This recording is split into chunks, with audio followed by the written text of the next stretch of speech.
आवाम का सवाल लेते हैं। अस्सलाम वालेकुम सर, मेरा नाम दानिया है। मेरा आपसे सवाल है कि आप एक बेहतरीन एक्टर और राइटर हैं, लेकिन आपको ज़्यादा सुकून किस काम में मिलता है?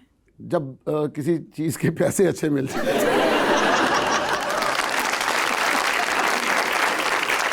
दुनिया में हर चीज़ का मुकाबला किया जा सकता है, लेकिन गुर्बत का मुकाबला कोई नहीं कर सकता। आपके हालात ठीक है तो आप सारा कुछ कर सकते हो, एंजॉय भी कर सकते हो, आप झूठ भी बोल सकते हो, फिर आपका झूठ भी चल जाता है। बिल्कुल। मुझे पता आप किसके बारे में सोच रहे हैं।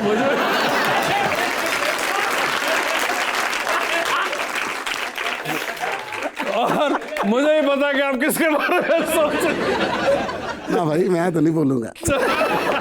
जी अस्सलाम वालेकुम, मेरा नाम उमामा है और मेरा क्वेश्चन सर से है कि कोई भी ऐसी अफवाह जो आपने अपने बारे में सुनी हो और आप हंस हंस कर पागल हो गए हो। ये रोज़ाना अपनी बीवी के मुंह से सुनता हूँ मैं। वो कुछ ना कुछ ऐसा बना के बैठी होती है, ये क्यों हो रहा है, क्यों हो रहा है, मैं फिर हंस रहा होता हूँ। यार इस चीज़ का तो ताल्लुक ही आखिरी ऐसी क्या थी जिसपे आप बहुत हंसे कि ये क्या? नहीं। एक होती कोई नहीं, कोई एक हमें बताने वाली जो। देखिए, मैं इसके बारे में कहता हूँ कि बंदे को इतना अमीर होना चाहिए जितना उसके बच्चे समझते हैं, और बंदे को उतना हसीन होना चाहिए जितना उसकी माँ समझती है, और बंदे को उतने अफेयर होने चाहिए जितने उसकी बीवी समझती है। ये क्या साइंस है भाई? ये आखिरी आपको कौन सी वाली? बता भी दिया वासे भाई, लिखते हो आप। अच्छा, अब बिल्कुल ये ना करो कि मैं गंदा ही हो जाऊंगा। देखिए, इस किस्म के आपका अफवाह सुनते हैं अपने बहुत बारे में। ज्यादा जी, बहुत ज्यादा। तो कभी आपने भाभी को कहा नहीं को थोड़ी अफवाह चेंज कर ले? ये वही वाले जो आपने लतीफ़ा सुना भी होगा, वो बंदा घर आया तो यहाँ बाल लगा हुआ। हाँ। तो एक दिन आया तो बाल नहीं लगा हुआ था, कहती कौन है वो गंजी?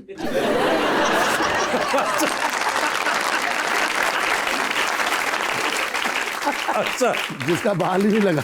ओके, ठीक है जी। अस्सलाम वालेकुम सर। सर, अभी आपने कहा कि मुझे नहीं लगता कि मेरा कोई ऐसा काम है जो तारीख में याद रखा जाएगा। मैं कहना ये चाहता हूँ कि आपको ये नहीं लगता कि पड़ोसी मुल्क को जो आपने कपिल शर्मा शो और इस टाइप के और कितने शोज़ उनको डेवलप करने का तरीक़ेकार बता दिया, ये आपको नहीं लगता कि आपने तारीख में याद रखे जाने वाला काम किया? मैंने वो कॉमेडी नाइट कपिल किया था, उससे पहले हमने मुकाबला लड़ा था, फिर उसके बाद एक कॉमेडी नौटंकी थिएटर खेला था, फिर उसके बाद कॉमेडी नाइट कपिल हुआ था। तो उसमें यह कि उन लोगों का प्लेटफॉर्म बहुत बड़ा है, उन लोगों को सपोर्ट करने वाले बहुत ज़्यादा हैं, उनके चैनल जो हैं वो कोई बंदा अगर आ जाए ना फिर वो जाता कहीं नहीं।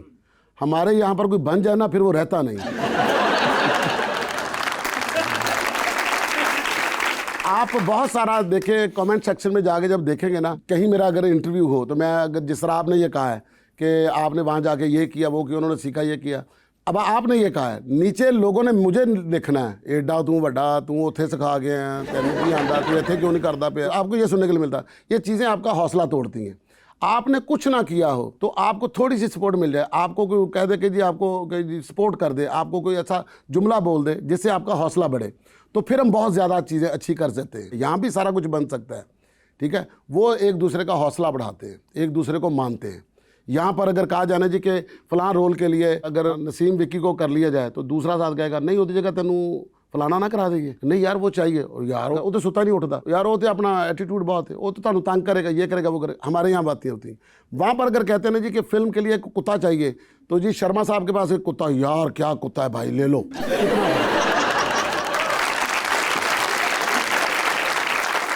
चढ़ता पंजाब मैंने 2 फिल्में की हैं, एक मैंने मादा लाडला की है बड़ी ज़बरदस्त तरसीम जसर के साथ, और फिर ये एक अपना फटे दिन दे चक पंजाबी गिप्पी के साथ की थी। और कुछ फिल्में ऐसी भी होती हैं जिनके मतलब अपना यहाँ से मुझे लिख के चीज़ें भेजनी पड़ती हैं।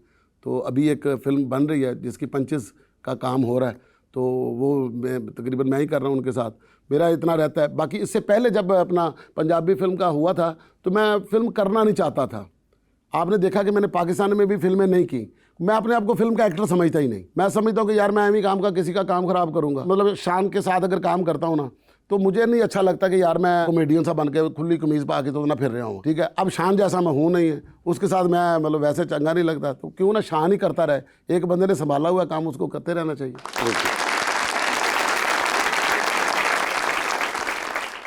अस्सलाम वालेकुम, माय नेम इज़ सिमल।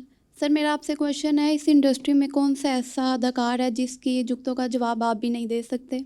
ओए होए होए, जुगतों का जवाब आप ही नहीं दे। आजकल तो ऐसा कोई नहीं है ये बंदा जिसको कह के जी ਇਹਦਾ मैं जवाब नहीं दे सकता। पहला ज़माना जब था, जब अमानुल्लाह साहब होते थे, अलबेला साहब होते थे,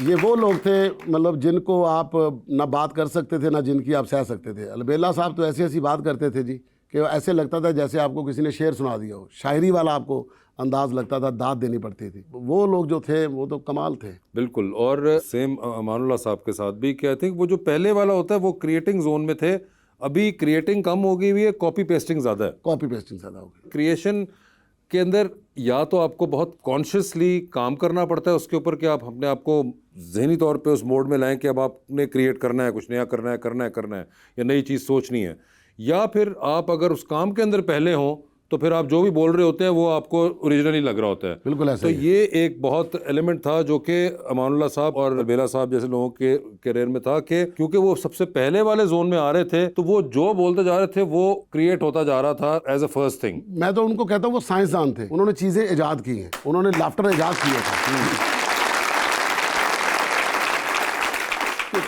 कॉमेडी के अंदाज को उन्होंने इस तरह से ईजाद किया था कि जहां पर बंदा फंस जाता है ना वहां से निकलना कैसे है। तो अमानुल्लाह साहब जो थे, अगर किसी ने मना कर दिया कि जी आपने मुझे जोगत नहीं करनी, आपने ये नहीं करनी, वो कहते ठीक है जी नहीं करता, वो अपने ऊपर शुरू हो जाते थे कि साहब जी आप तो माशाल्लाह देखे जी दुनिया में जब आए हैं, जब आप पैदा हुए तो आपके माँ बाप ने जूसेस पिए, आपके जो माँ बाप थे वो स्विट्ज़रलैंड गए, ये गए, साडा माँ प्यो जांदे कब्रस्तान सी। एग्जैक्टली, जो भी आपने खाके की बात की है कि जिसमें उन्होंने कहा कि आप जैसे लोग तो जी बड़े अमीर होते हैं, हम लोग तो ऐसे हैं कि हमारे यहाँ पे आपने जब अपनी गुर्बत बयान करना शुरू की कॉमेडी के आंसर में, अपनी हकीकत बयान करने में अगले को पकड़ के नीचे कर दिया। और ये होती है सैटायर। और ये सैटायर इस खित्ते में पाकिस्तान में सबसे ज़्यादा होती थी। सैटायर या पॉलिटिकल सैटायर मैं बताया चलूँ, वो आम लफ्ज़ों में आजकल, क्योंकि आप यंगस्टर्स यहाँ बैठे हुए हैं, क्रिकेट देखते हैं ना, क्रिकेट में एक होती है इन स्विंगिंग यॉर्कर, ये हर बंदा नहीं मार सकता। पॉलिटिकल सैटायर इन स्विंगिंग यॉर्कर है, अगर ये गलत हो तो ये फुल टॉस होती है और छिक्का पड़ जाता है। मगर इन स्विंगिंग यॉर्कर अगर वकार यूनुस और वसीम अकरम साहब मारते थे तो उसके अंदर आपको बहुत मास्टरी चाहिए। वो पाकिस्तान में बहुत कम हो चुकी हुई है, मगर अभी भी जो पाकिस्तानी कर लेते हैं बहुत कम चीदा रह गई है, वो बहुत क्लास की होती है। अच्छा जी, अमानुल्लाह साहब के बारे में आज हम बैठे हैं तो बात शुरू होगी, तो मैं ये चाहूँगा कि ये बात हम ज़रूर कहें कि ये काम उसी का था, वो अपने साथ ही लेकर चला गया।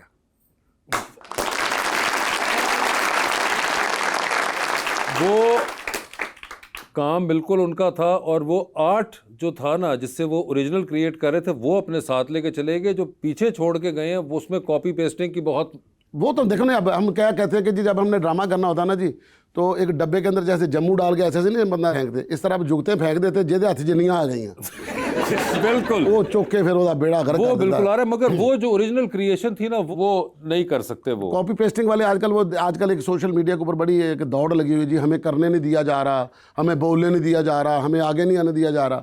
भाई आप पानी को, टैलेंट को, आग को नहीं रोक सकते, ये आ जाते हैं। बिल्कुल। फैसल राम में आया तो कोई नहीं लेकर आया, फैसलाबाद में अगर जानी बैठा है, जानी के साथ कितने लड़के बैठे हैं, यूट्यूब चैनल से हिट हो गए। जिसको आता है, जिसको करना आता है वो करके अपना आप दिखा देता है। तो मुझे लगता है एक्चुअली ज्यादा आसान हो गया। एतराज करने वाले जो होते हैं ना, वो उनको चाहिए कि एतराज ना करें, कुछ करके दिखाएं। बिल्कुल, अपना कुछ अलग करें, अपनी कुछ शनाख्त बताएं, अपना कुछ स्पेशल लेकर आएं, फिर आपको लोग जानेंगे, क्यों नहीं जानेंगे। बिल्कुल, नो डाउट अबाउट दैट। आपने करना भी किसी का और फिर एतराज भी उसी पे करना है।